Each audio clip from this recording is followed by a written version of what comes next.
ఆంధ్రప్రదేశ్ హోంశాఖ మంత్రి వంగల్పూడి అనితకు కాలం కలిసొస్తున్న దాఖలాలు లేవు. వరుస వివాదాలు ఆమెను చుట్టుముడుతున్నాయి. అందుకు ప్రధానంగా అనిత ధోరణే కారణమనే వాదన కూడా ఉంది. ఇప్పటికే ఆమె వ్యక్తిగత సహాయకుడు భారీగా వసూళ్లకు పాల్పడుతుండడంతో అధిష్టానానికి ఫిర్యాదులు వెల్లువెత్తడం, అధిష్టానం ఆదేశాలతో అతన్ని పక్కన పెట్టాల్సి రావడం ఒక ఆసక్తికరమైనటువంటి పరిణామం.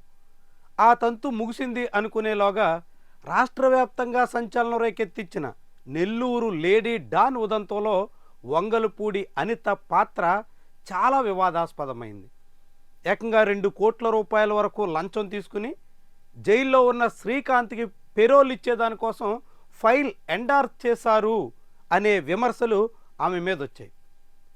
ఆఖరికి హోంశాఖ జాయింట్ సెక్రటరీ తిరస్కరించిన ఫైల్ని హోంమంత్రి మళ్ళీ పుటప్ చేయడం మీద చాలా తీవ్రమైనటువంటి అభియోగాలు ఉన్నాయి. ఇవన్నీ రాష్ట్ర వ్యాప్తంగా ఆమె శాఖకు సంబంధించినటువంటి వ్యవహారాలైతే ఇప్పుడు సొంత గూట్లో కూడా చిక్కులు ఎదురవుతున్నాయి. ఈసారి మిత్రపక్షం నుంచి ఆమెకి చాలా పెద్ద వార్నింగ్స్ వస్తున్నాయి. జనసేన నేతలు వంగలపూడి అనిత వ్యవహార శైలితో ఏమాత్రం సంతృప్తిగా లేరనేటువంటి సంకేతాలు వెల్లువెత్తుతున్నాయి.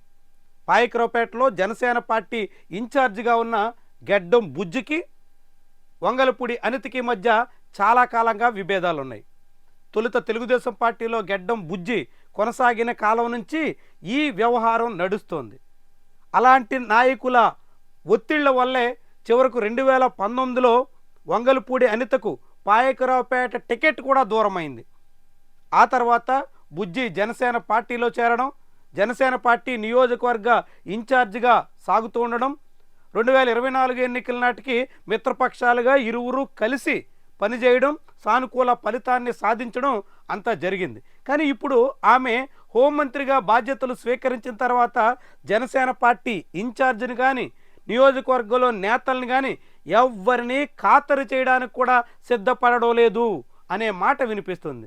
చివరికి ఇటీవల నిర్వహించినటువంటి కార్యక్రమాల్లో జనసేన పార్టీ ఇన్ఛార్జ్ ఫోటో కూడా ప్రచురించకుండా నిర్లక్ష్యం వహిస్తున్నారు అనే మాట వినిపిస్తోంది.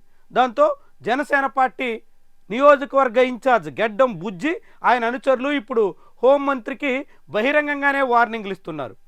2024 సాధారణ ఎన్నికలతో అంతా అయిపోయిందనుకుంటున్నారు, ఇంకా మరికొన్ని ఎన్నికలు రాబోతున్నాయి, అప్పుడు మేమేంటో చూపిస్తాం అనే రీతిలో హెచ్చరికలు జారీ చేస్తున్నారు. దాంతో పాయకరావుపేట రాజకీయం హాట్గా మారుతోంది.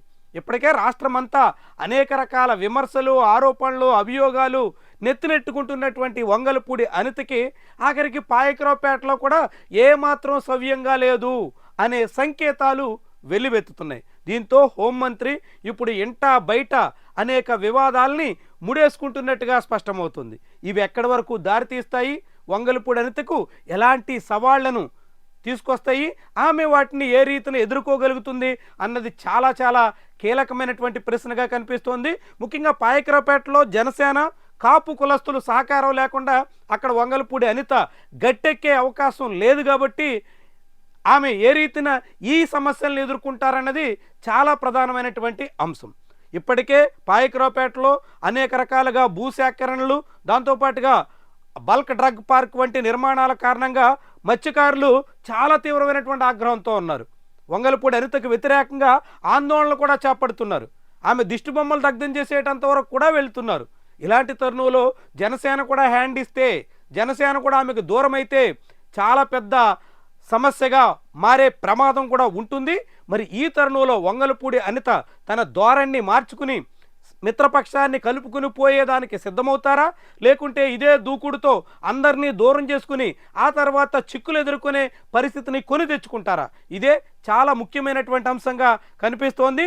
వంగలపూడి అనిత భౌతవ్యాన్ని నిర్దేశించబోయేటువంటి అంశంగా కూడా మారబోతోంది.